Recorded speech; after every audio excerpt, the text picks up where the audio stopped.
Assalamualaikum warahmatullahi wabarakatuh. Sebelumnya saya mohon maaf atas keterlambatan saya dalam memberikan teori aspek kebidanan komunitas ini. Pada hari ini alhamdulillah kita telah diberi kesempatan untuk bisa bertemu, untuk bisa saya memaparkan materi terkait dengan protokol kesehatan keluarga. Pada hari ini, sebelum kita mulai, marilah kita baca bismillah bersama-sama. Bismillahirrahmanirrahim. Kita panjatkan puji syukur kehadirat Allah Subhanahu wa taala dan juga sholawat dan salam tak lupa kita panjatkan kepada junjungan kita Nabi besar Muhammad Shallallahu alaihi wasallam yang kita tunggu syafaatnya di yaumul akhir. Pada hari ini saya akan memberikan materi terkait dengan protokol keluarga. Dengan materi ini adalah dari sosialisasi Kementerian Kesehatan yang akan saya sampaikan di sini. Nah, pada hari ini tujuan utama ketika kita itu memaparkan atau menyampaikan protokol kesehatan keluarga ini kepada masyarakat, terutama kalian sebagai agent of change-nya, sebagai penyampainya kelak, ataupun besok ketika di kebidanan komunitas, ini bisa bermanfaat untuk membekali kalian dalam memberikan edukasi kepada masyarakat betapa pentingnya kita menerapkan protokol kesehatan untuk memutus mata rantai pandemi COVID-19 ini. Langsung saja saya akan memaparkan materi. Nah, untuk materi boleh kalian ketika besok PKKOM bisa diadopt, kemudian dijadikan buklet, kemudian dilakukan untuk mensosialisasi di tetangga, keluarga, atau baik itu secara offline ataupun online.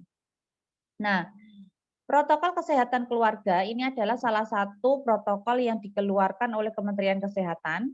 Di sini ada beberapa poin yang kita akan membahas. Poin yang pertama yaitu protokol kesehatan keluarga secara umum ini membahas yang pertama, perlindungan kesehatan anggota keluarga terhadap penularan COVID-19. Kenapa? Karena COVID-19 ini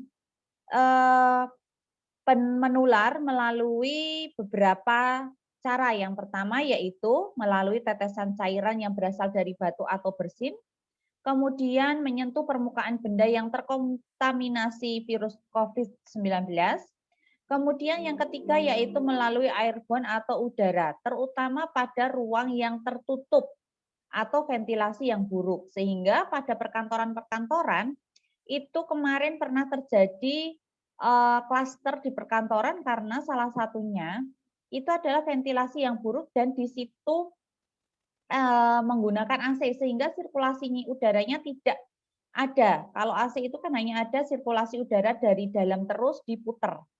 Nah, seperti itu. Kemudian, itu adalah salah satu kenapa sih kita tadi, yang pertama perlindungan kesehatan anggota keluarga terhadap penularan virus COVID-19 itu dengan salah satu kita memaparkan atau menyampaikan bagaimana sih cara penularan COVID-19 itu. Ketika kita mau memaparkan, kita juga harus hati-hati. Dalam artian menyampaikannya jangan dengan kasar atau dengan keras, tegas itu tidak, tetapi kita dengan hati ke hati. Kita sampaikan baik-baik bahwa kita sampaikan kepada masyarakat atau keluarga, misalnya ada yang tidak mau pakai masker, kita harus mengedukasi itu. Yang harus kita edukasi poin pertama adalah sampaikan bagaimana cara penularan dari virus COVID itu. Seperti yang saya sampaikan yaitu yang pertama dari droplet, tetesan cairan, dari batu atau bersin, yang kedua tadi menyentuh permukaan yang terkontaminasi virus corona, yang ketiga adalah melalui airborne atau udara terutama pada ruang tertutup atau ruang yang ventilasinya kurang bagus. Nah, kemudian lanjutnya, nah di sini setelah kita mengedukasi terkait dengan penularan COVID-19, kita juga harus mengedukasi kepada anggota keluarga kita terlebih dahulu, baru nanti ke masyarakat atau ke keluarga dekat atau ke teman. Nah, anggota keluarga harus menerapkan protokol kesehatan. Apa sih itu protokol kesehatan? Yang pertama yaitu menggunakan masker. Mungkin hal ini adalah hal yang biasa karena kita sudah mengalami masa pandemik ini hampir 1,5 tahun. Tetapi setelah dilihat ketika Lebaran kemarin banyak sekali yang tidak mematuhi protokol ini, tidak menggunakan masker, merasa sudah banyak yang divaksin. Padahal vaksin itu salah satu hanya untuk preventif, bukan sebagai salah satu mencegah yang itu 100% bisa mencegah, itu tidak juga. Sehingga kita harus mengedukasi kepada keluarga kita dulu terkait dengan protokol kesehatan, yaitu terkait dengan penggunaan masker. Masker ini harus sesuai dengan standar kesehatan. Pada masa awal pandemik itu karena virus COVID itu sangat naik, sehingga tidak pernah diberikan anjuran bisa menggunakan masker yang reuse, bisa digunakan kembali seperti masker kain dan lain sebagainya. Kemudian itu di-stop, tidak boleh dulu. Akhirnya suggest atau dianjurkan untuk menggunakan masker yang sesuai standar kesehatan, masker medis. Nah, itu. Tetapi sekarang karena angka COVID itu sudah mulai menurun, untuk masker reuse itu masih diperbolehkan, untuk maksudnya masih silahkan kalau mau menggunakan pada momen-momen tertentu. Tetapi kalau pada posisi yang memang itu berkumpul atau ketika kita ada undangan yang memang itu di ruang yang ventilasinya buruk, lebih baik kita menggunakan masker medis. Tetapi tidak menggunakan masker medis itu bukan keharusan. Boleh menggunakan masker yang reuse atau bisa digunakan kembali, yaitu seperti masker kain, boleh, tetapi harus sesuai dengan standarnya, yaitu 3 lapis. Kemudian ganti masker setiap 4 jam atau sebelum 4 jam, tetap atau kalau sudah terasa lembab itu silakan harus diganti. Dan tidak boleh masker itu saya gunakan habis itu dipakai oleh anak saya, itu nggak boleh. Jadi masker kita ya masker kita, jangan terus dipinjam-pinjamkan. Saya nggak pakai masker nih, pinjam ya maskernya. Nggak boleh, kalian terus nunggu di dalam mobil atau di dalam ruangan atau seperti apa, itu nggak boleh. Kemudian cuci masker dengan deterjen dan disetrika. Ini untuk masker yang reuse, bukan masker yang disposable ya. Jadi yang dari kain itu harus dicuci dan disetrika. Tidak boleh hanya dicuci kemudian tidak disetrika, karena setrika itu salah satunya juga untuk membunuh bakteri. Walaupun itu belum ada penelitiannya, minimal kita preventif ya, karena itu panas. Kemudian masker sekali pakai atau masker bedah digunakan bagi anggota keluarga yang memiliki resiko. Misalnya memiliki riwayat penyakit degeneratif atau sudah rentan seperti ibu hamil, ibu menyusui, kemudian lansia, kemudian yang memiliki penyakit penyerta. Kemudian masker bedah yang sudah digunakan segera didesinfeksi, dirusak, digunting atau disobek, dibuang ke tempat sampah tertutup. Harus disobek karena takutnya ada pihak-pihak yang tidak bertanggung jawab daur ulang kembali, karena pernah ada kejadian yang seperti itu. Bahkan yang kemarin kalau kalian mendengarkan berita heboh-hebohnya alat rapid test itu di reuse, digunakan kembali gitu, hanya untuk mendapatkan keuntungan pribadi. Kemudian orang tua atau wali wajib mengawasi pemakaian masker pada balita. Jadi jangan karena balita udah nggak usah pakai masker, nggak boleh, tetapi harus biasakan, karena kita tidak akan tahu sampai kapan sih kita itu harus menerapkan protokol kesehatan. Kalau yang terakhir dari berita yang saya dengar yang sudah mencabut untuk tidak menerapkan protokol COVID-19 itu adalah di Israel. Tetapi untuk misalnya dia tidak usah pakai masker ketika keluar belanja, itu tidak usah pakai masker enggak apa-apa, tetapi masih suruh menggunakan masker ketika di ruang tertutup, dia masih harus menggunakan masker. Tetapi ketika keluar-keluar sudah tidak menggunakan masker lagi di Israel karena mungkin sudah vaksin semua. Kemudian anak usia di bawah 2 tahun hindari bertemu dengan orang lain jika terpaksa gunakan perlindungan diri yang tidak mengakibatkan kesulitan nafas seperti penutup kain atau kain gendong. Nah, itu tadi. Nah, masker ini tidak dianjurkan bagi bayi atau anak berusia di bawah tahun, menderita masalah pernafasan, penderita kelumpuhan, orang yang kehilangan kesadaran diri, orang yang tidak mampu melepaskan masker tanpa bantuan. Itu tidak boleh. Jadi jangan dipaksa. Bayi dikasih masker nanti keplepek malahane meninggal. Nah, kemudian tadi habis itu kita lanjutkan, tadi bisa kita review lagi ya, bahwa penggunaan masker, protokol kesehatan yang harus kita edukasi, selain yang pertama saya sampaikan yaitu terkait penularannya, kita juga harus mengedukasi terkait dengan penggunaan masker. Nah, kemudian secara umum lagi yang selanjutnya, selain dari yang tadi pertama adalah mengedukasi penggunaan masker, yang kedua adalah menjaga jarak dengan orang lain. Jangan dempet-dempetan, jadi social distancing.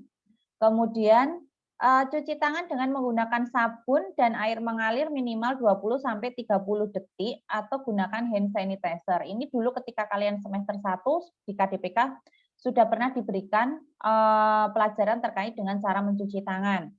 Kemudian yang keempat, hindari kerumunan baik di dalam maupun di luar rumah bersama orang lain.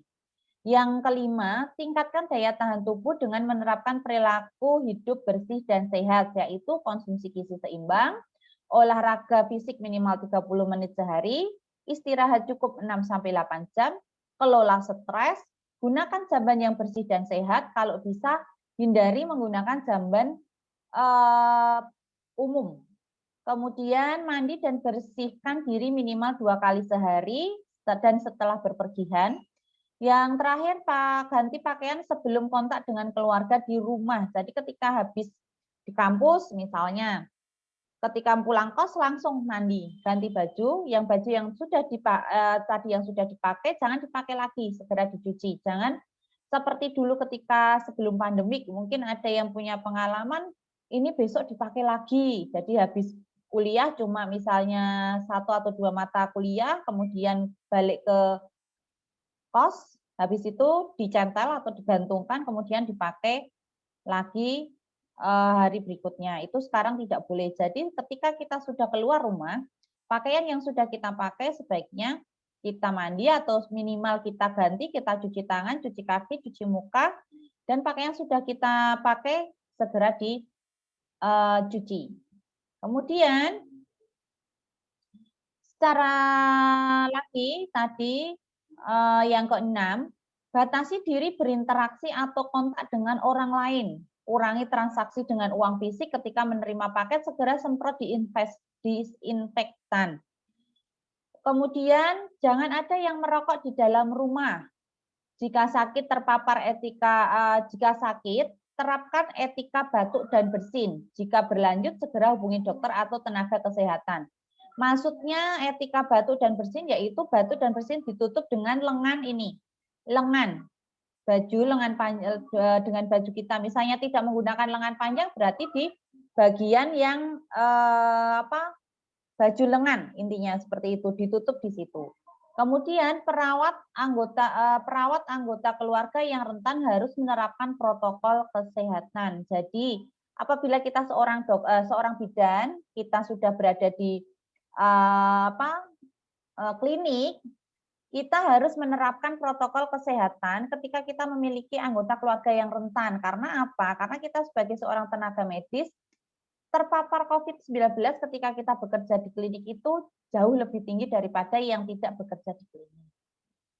Nah, kemudian kita lanjutkan kembali.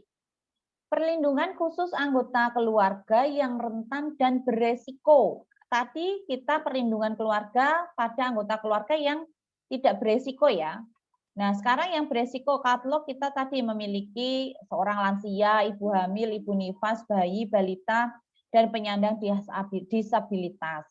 Atau anggota keluarga yang beresiko yaitu yang memiliki penyakit komorbid seperti HIV, asma, jantung, hipertensi, gagal ginjal, dan lain sebagainya. Nah, cara perlindungan khusus ini salah satu yang pertama yaitu pastikan mendapatkan pelayanan kesehatan esensial secara berkala. Maksudnya kontrol secara berkala. Pastikan anggota keluarga yang kedua, ibu hamil isolasi mandiri sejak 14 hari sebelum taksiran persalinan. Jadi ketika ibu hamil mau bersalin itu tidak boleh kemana-mana selama 14 hari sebelum dihitung dari HPL-nya. Kemudian pastikan anggota keluarga dengan penyakit penyerta atau komorbid mengidap HIV atau AIDS mendapatkan pelayanan atau kontrol rutin. Yang kelima, pastikan anggota keluarga dengan penyakit penyerta dan kelompok rentan hati-hati dalam beraktivitas di tempat atau fasilitas umum. Pastikan anak dengan disabilitas perlindungan sesuai protokol perlindungan anak penyandang disabilitas. Ini nanti bisa di-download di sini untuk yang protokol disabilitas. Kemudian bagi yang memiliki, misal ada yang memiliki bayi atau bayi, karena kita adatnya di Jawa itu kan tilik bayi ya. Kalau sebaiknya untuk itu kita misalnya mau menengok bayi, itu kita tanya dulu ke ibunya, boleh nggak ditengok? Kalau nggak boleh ya nggak usah. Karena kita sama-sama menjaga, jangan nggak enak nanti nggak dikira apa-apa. Habis itu temennya lahiran langsung ditengok, ternyata malah kasihan bayinya kalau sampai terpapar COVID-19 dan itu akan menimbulkan penyesalan bagi yang menengok dan yang ditengok, seperti itu. Itu seperti pengalaman Bu Erna pada saat melahirkan di saat pandemik, memang tidak menerima untuk ditengok, cukup didoakan dari rumah, seperti itu. Kemudian yang selanjutnya, yang ketiga, protokol kesehatan tadi keluarga, kemudian yang rentan. Sekarang kita yang protokol selanjutnya, kita harus memastikan bahwa ventilasi ataupun sanitasi dalam rumah dan lingkungan kita baik. Kalau misalnya ventilasinya nggak baik, gimana Bu? Masa bongkar rumah? Ya nggak juga. Minimal ketika memang ventilasi kita itu di rumah kurang bagus, ya kita jaga kebersihannya. Jaga kebersihan rumah, jangan sampai sudah ventilasinya nggak terlalu bagus, jarang disapu, kemudian sering ngundang teman untuk main-main ke rumah. Nah, itu juga harus dihindari. Kalau kita memang merasa di rumah kita ventilasinya kurang bagus, ketika menerima tamu sebaiknya di luar, di teras, seperti itu. Kemudian selanjutnya yang keempat, disinfeksi atau membersihkan benda yang sering disentuh secara berkala seperti gagang pintu ataupun meja. Kemudian informasi lanjutan terkait itu kalian bisa akses di www.covid19.go.id, kemudian COVID-19 BNPB dan lain sebagainya, ini bisa dilihat ataupun bisa dibaca di sini. Kemudian tindakan ketika ada anggota keluarga yang terpapar COVID gimana? Wah, langsung disuruh jangan ke rumah, ya enggak juga, tetapi ada beberapa tahapan yang harus kita lakukan. Yang pertama, tindakan yang harus dilakukan yaitu laporkan anggota keluarga yang terpapar kepada ketua RT atau RW atau Satgas Penanganan COVID-19 setempat atau puskesmas agar dapat dilakukan tracing kepada kontak erat. Jadi jangan kalau misalnya terpapar COVID malah diem-diem, itu nggak boleh, harus segera menghubungi. Jangan karena Jangan karena malu atau apa kita tidak menelpon, karena COVID-19 ataupun penyakit yang lain itu adalah bukan penyakit yang memalukan. Itu yang perlu kita ubah paradigma di masyarakat. Karena seperti pengalaman sebelumnya yang lalu-lalu pada saat awal-awal pandemik itu ketika ada seseorang yang terjudge atau terdeteksi, bukan terdeteksi bahwa dia itu mengalami terpapar COVID, itu bisa sampai dikucilkan. Nah, itu harus diubah. Pandangan masyarakat itu harus diubah. Itu masih ada di beberapa tempat. Mungkin kalau di kita udah biasa. Saya udah isolasi mandiri, oke, sudah biasa. Dan jangan dikucilkan. Intinya ketika ada anggota keluarga yang terpapar COVID, segera hubungi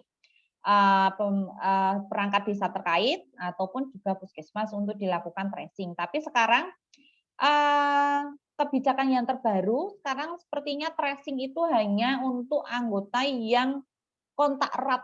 Jadi biasanya hanya keluarga.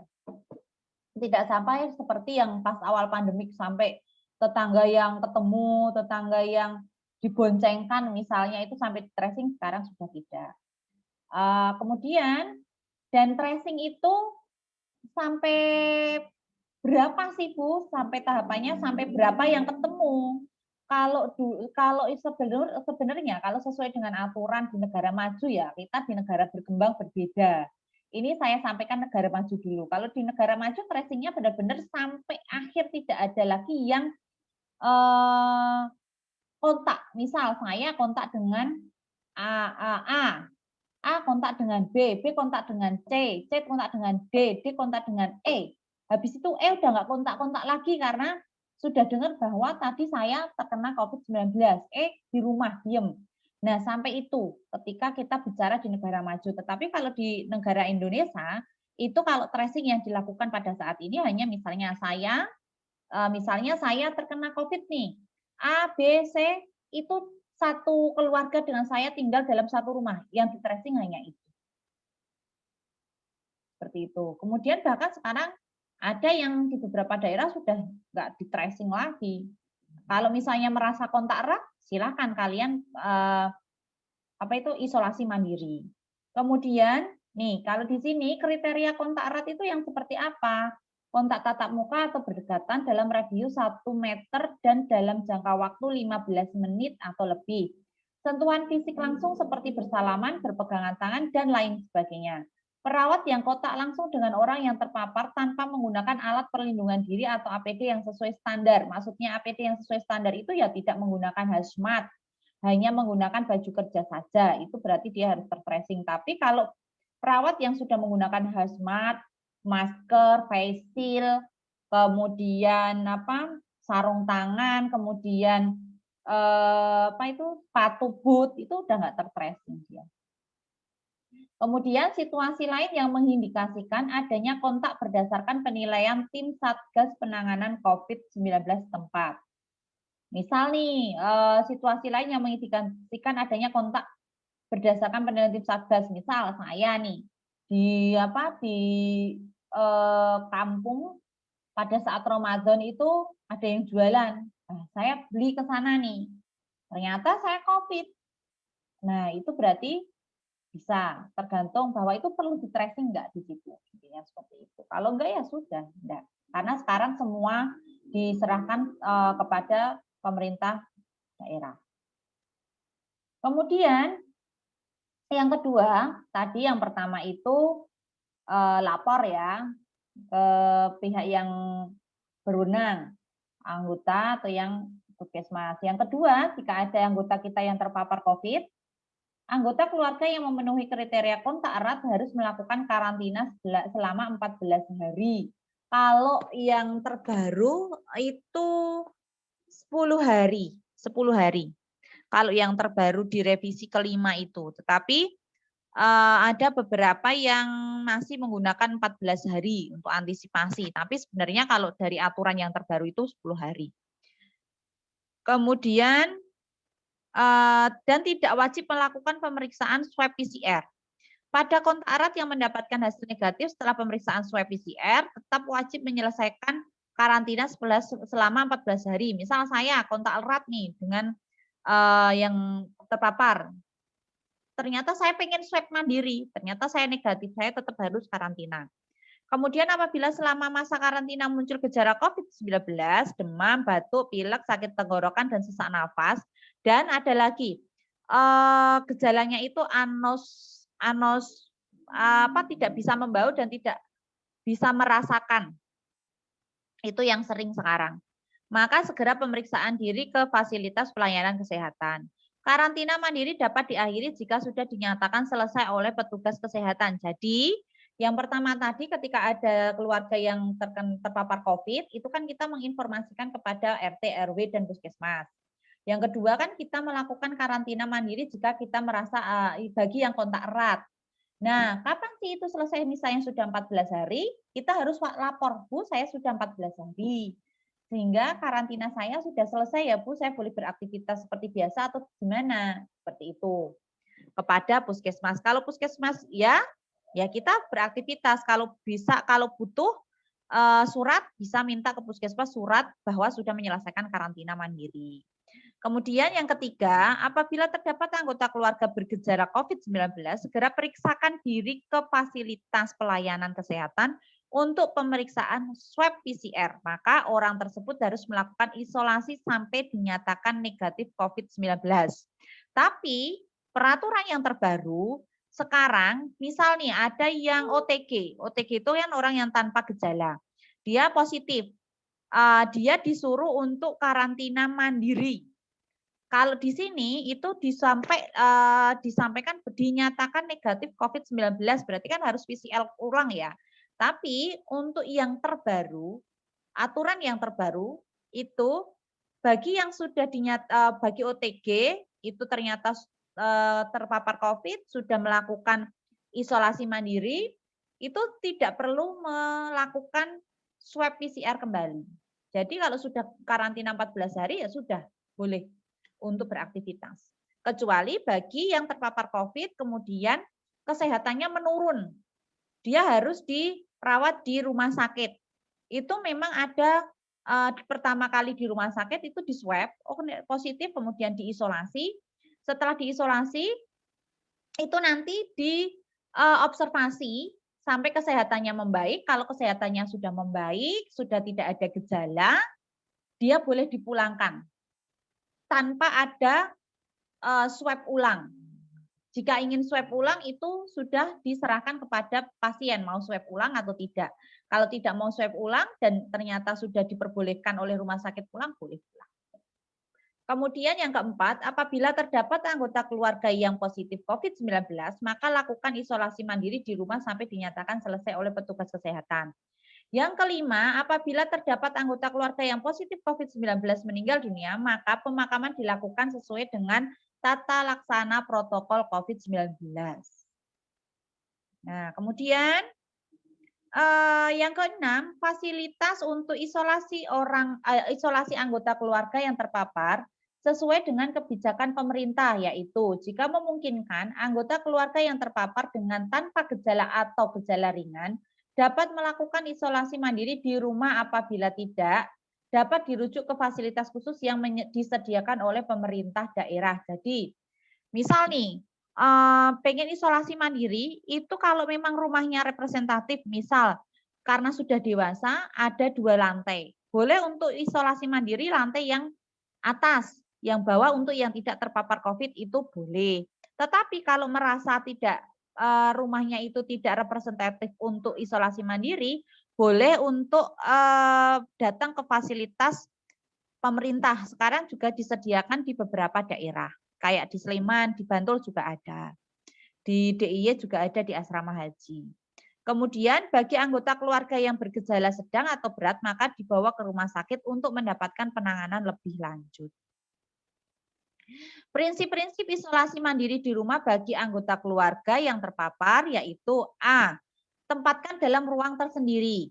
B. Batasi pergerakan atau minimalisir berbagai ruangan yang sama. Jadi kalau bisa, kalau dalam satu ruangan, di ruangan itu sudah ada kamar mandi dalam.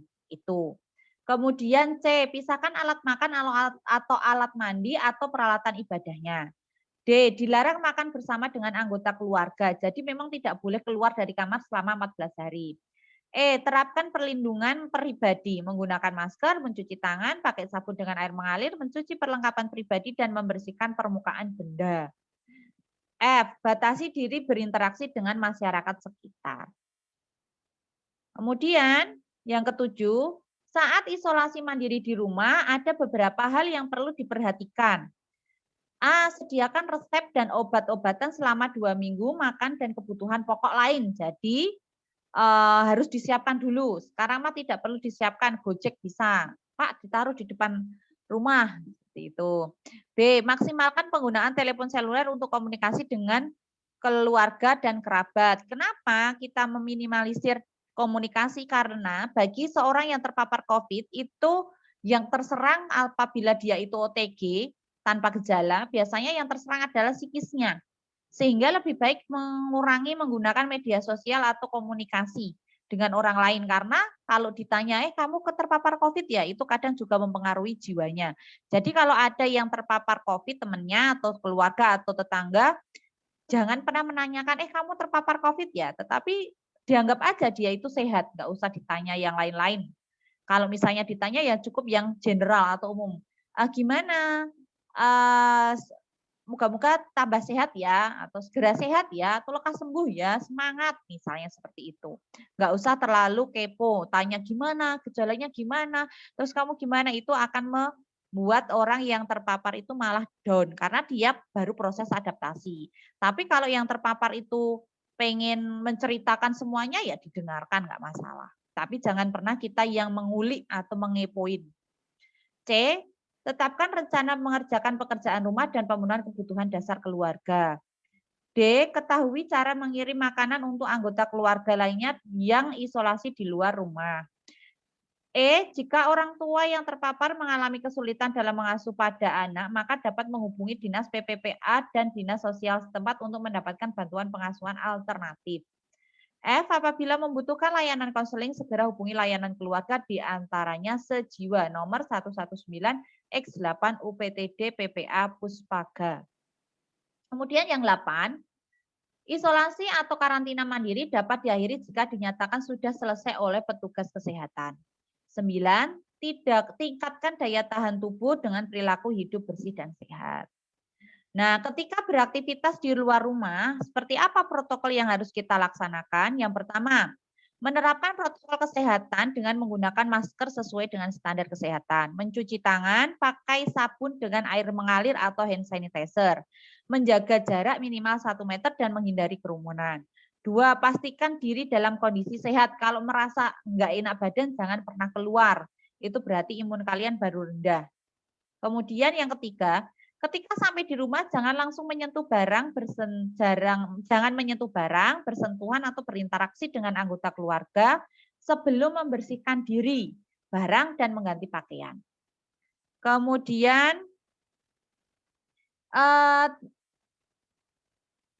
ketika ada warga yang terpapar, tadi ada keluarga yang terpapar seperti yang sudah saya sampaikan. Sekarang kalau ada yang tetangga terpapar gimana? Yang harus kita lakukan yang pertama, jangan panik. Sekarang itu COVID itu bukan hal yang memalukan. Jangan panik ketika ada warga yang terpapar karena dapat mengurangi efektivitas sistem kekebalan tubuh. Nah, sekarang kita berpikirnya itu kita yang penting berusaha, tetap menjaga protokol. Tetapi kalau sebagai seorang muslim, itu terpapar dan tidak terpapar itu sudah digariskan di Lauhul Mahfuz. Tapi kita juga jangan terus, kan sudah digariskan, sudah ditakdirkan." Lah kan kita nggak tahu takdir kita seperti apa, makanya kita harus preventif.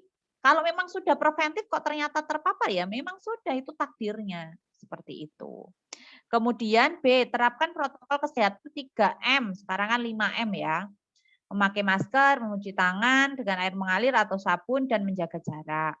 Kemudian membatasi diri untuk berinteraksi secara fisik dengan warga dan masyarakat sekitar. Ingatkan warga menjaga kebersihan dan disinfeksi lingkungan rumah masing-masing.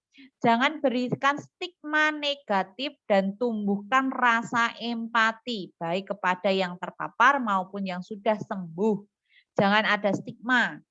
Bantu pemenuhan logistik bagi warga yang menjalani isolasi mandiri atau lanjut usia yang tidak memiliki keluarga. Laporkan kepada Satgas Penanganan COVID-19 atau RT atau RW setempat jika ada warga yang positif COVID-19.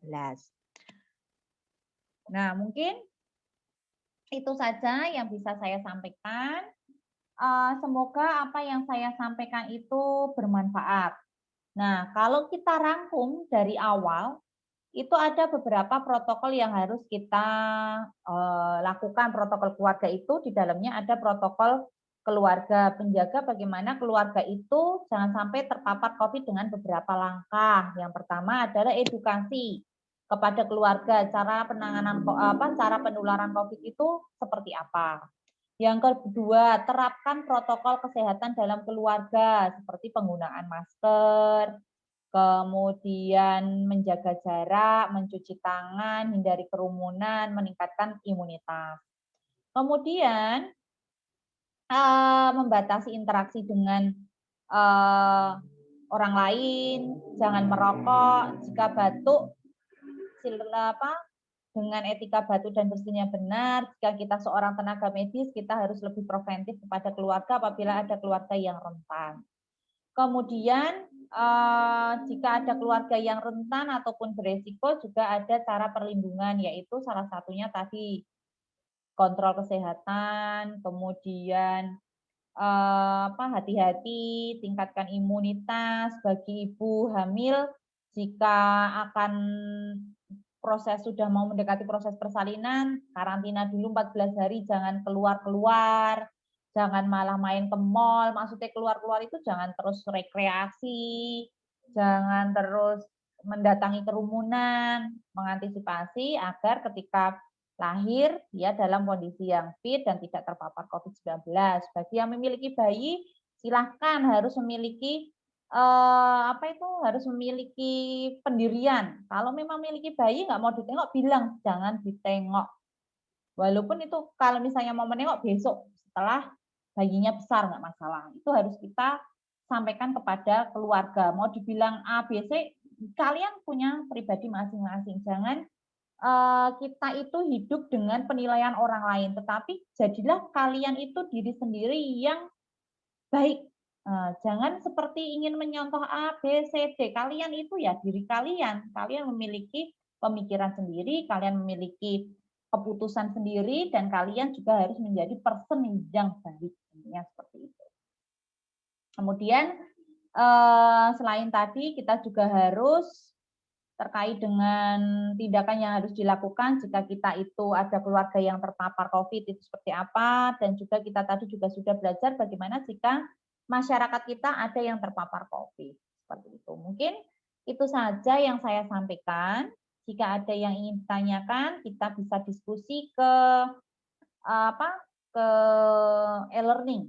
Nah, di sini saya garis bawahi ada beberapa peraturan yang berubah. Apa yang saya sampaikan itu bisa berubah seiring berjalannya waktu. Bahkan protokol kesehatan itu bisa kemarin revisi terakhir itu sampai 5 kalau saya baca, saya belum baca lagi.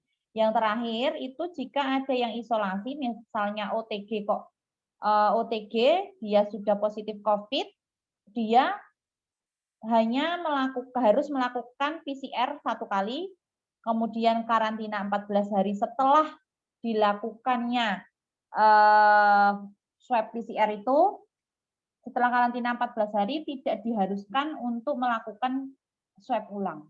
Seperti itu. Itu yang mungkin perlu digarisbawahi. Dan bagi yang sudah terpapar, maksudnya yang berkontak itu sekarang tidak ada aturan harus PCR. Yang penting karantina mandiri. Yang tahu saya malah karantina sekarang sudah hanya 10 hari. Tapi ya untuk antisipasi kita 14 hari gitu ya. Ya mungkin itu saja dari saya. Kurang lebihnya saya mohon maaf. Akhirul salam. Wassalamualaikum warahmatullahi wabarakatuh.